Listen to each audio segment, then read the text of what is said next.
Hi, I'm Dr. Michelle Torres, 33, an oncologist, and I just ruined a charity event. Why? Because I couldn't stand by while my sister-in-law Dana scammed my family with fake cancer documents to steal thousands of dollars in donations. I've always prided myself on staying calm and composed, thanks to 7 years in oncology. But tonight, standing in the Grand Metro Hotel ballroom, I'm shaking as I hold proof of Dana's lies in my hands. It all started 3 months ago at a family dinner. Dana arrived looking unusually quiet and dressed down. "I have something to tell everyone," she said, her voice trembling. "I've been diagnosed with stage 3 ovarian cancer." The room erupted in shock and tears. My mother-in-law, Elena, cried hysterically, while my husband, Mark, squeezed my hand for comfort. But something didn't feel right to me. "What hospital are you going to?" I asked carefully. "Memorial West," she said, avoiding eye contact. "Dr. Richardson is my oncologist." I nodded, but red flags popped up. Dr. Richardson specializes in lymphoma, not ovarian cancer. Still, I kept my doubts to myself. In the following weeks, Donna's cancer became the family's focus. Elena dropped everything to drive her to appointments. My father-in-law dipped into his retirement savings to cover medical bills. Mark spent hours researching treatments. Then came the charity event. "We'll organize a fundraiser to help Donna," Elena said. "Michelle, your hospital connections could make it a huge success." As Donna weakly protested, I noticed her new designer purse and flawless hair. Odd for someone supposedly undergoing aggressive chemo. Her symptoms didn't add up. I started investigating. Memorial West had no record of her as a patient. And when she left her medical file at Elena's house, I couldn't resist looking. It was a sloppy forgery, wrong letterhead, medical jargon used incorrectly, and dates that didn't match. Donna was faking cancer. I agonized over what to do. Exposing her would break the family, but letting her scam everyone felt wrong. Tonight at the fundraiser with over 200 people, including my colleagues, I had no choice. Donna worked the room in an expensive dress, accepting hugs and sympathy. Meanwhile, I held the documents in my trembling hands. "Michelle, you okay?" Mark asked, noticing my silence. "I need to show you something," I said, handing him the proof. His face went pale as I explained. Before he could react, Dana took the stage. "Thank you all for your support," she said. "It means everything as I fight this battle." Something snapped inside me. I couldn't let her lie go on. Not as a doctor, not as a family member. "Dana," I said, stepping forward as the room went quiet, "we need to talk about these medical records." Her face froze, panic flashing in her eyes. And that's when everything fell apart. The sound of Donna's champagne glass shattering on the marble floor silences the room. Her face, carefully painted to appear sickly and frail, goes pale. "Michelle," she hisses, her jaw tight, "this is neither the time nor the place." "Oh, I think it's exactly the time," I reply, my voice calm despite my pounding heart. People deserve to know the truth before donating to a fake cancer fund. The crowd murmurs, confusion spreading like wildfire. Elena, my mother-in-law, rushes between us, her expression a mix of anger and disbelief. "Michelle, how dare you?" Dana is fighting for her life. "No, Elena, she's not." I raise the documents for everyone to see. "These medical records are forged. I have proof." Dana lets out a forced laugh. "This is ridiculous. You're just jealous of the attention I'm getting." But her eyes flick to the nearest exit. Turning to the crowd, I address them directly. "Dr. Richardson's name is on these documents as Dana's oncologist. He specializes in lymphoma, not ovarian cancer, and hasn't treated gynecological cases in years. Dr. Richardson is here tonight. Perhaps he can clarify."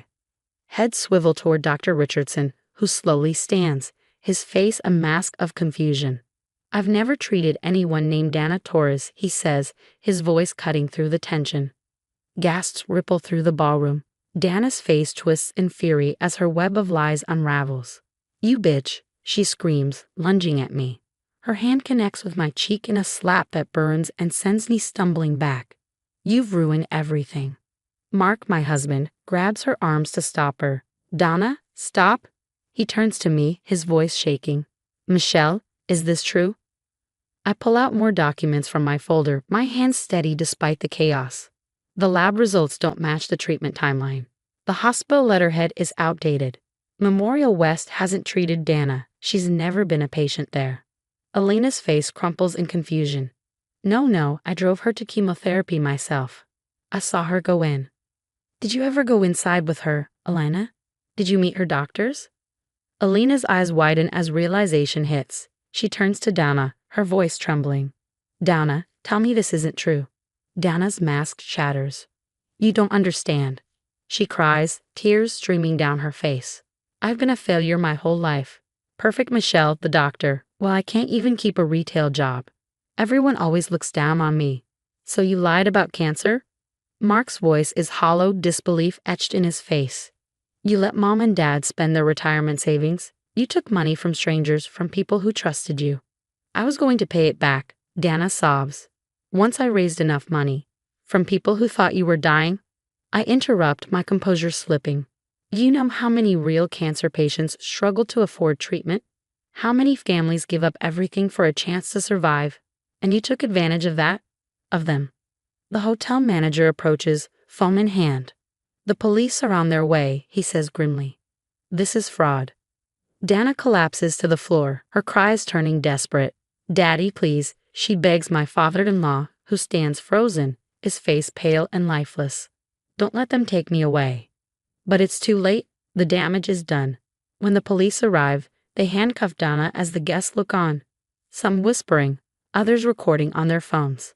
Elena sobs into Mark's shoulder. My father-in-law stares blankly, the reality of his drained savings sinking in. Dr. Richardson touches my shoulder gently. You did the right thing, he says. Fraud like this hurts real patients. It makes people question legitimate causes. I nod, but my chest feels heavy. As Dana is led away, she glares at me with pure hatred. This isn't over, she spits. You'll regret this, Michelle. I promise you.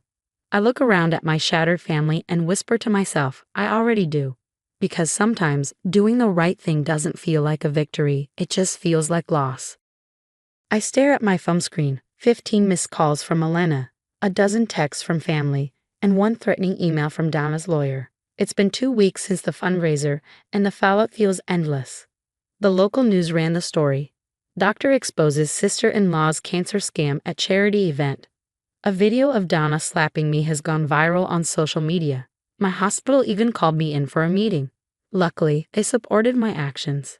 You did the right thing, Mark says, wrapping his arms around me as I sit at the kitchen table. But did it have to be so public? I whisper. Maybe I should have confronted her privately.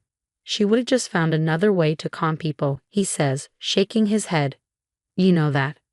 He's right, but it doesn't make it easier. Dana managed to collect over $80,000 before the fundraiser. My father-in-law's retirement savings are wiped out. Elena even took out a second mortgage on their house.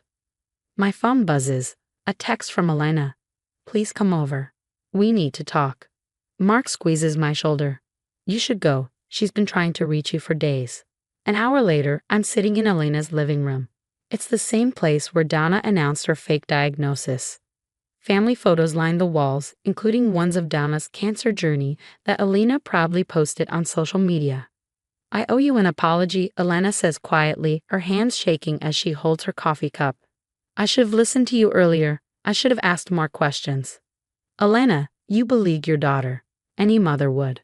But I'm a mother to Mark too, she says, her voice breaking.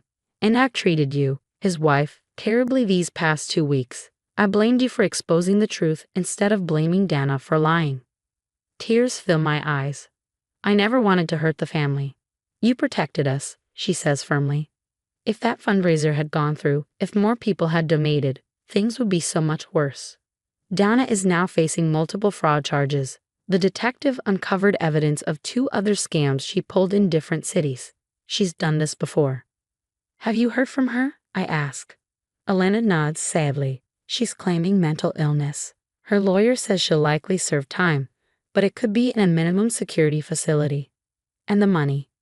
Gone, she says, wiping her eyes. She spent it all, shopping sprees, vacations, gambling.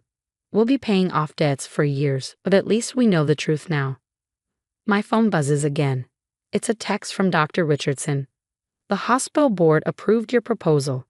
The Dana Torres case inspired them to start a fund for verified cancer patients in need.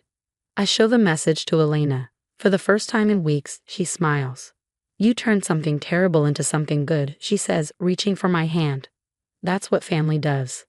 That night, as Mark and I get ready for bed, he asks, any regrets? I think about Dana's threats, the family tension, and the media frenzy. Then I think about Elena's forgiveness, the new hospital fund, and the truth finally coming out. No, I say honestly, sometimes the right thing hurts, but it's still right. He kisses my forehead. That's why I love you. You always fight for what's right, no matter the cost. As I drift to sleep, I realize Dana's lies tore through our family like a storm. But the foundation is still standing. It's different now, damaged, but stronger where it's been rebuilt. Sometimes it takes a storm to remind you what's worth saving. My phone lights up with one last text from Elena. Family dinner this Sunday? No drama this time, I promise. I smile and type back, I'll be there. Because that's the thing about real family, it weathers the storms, faces the truth, and always finds its way back home.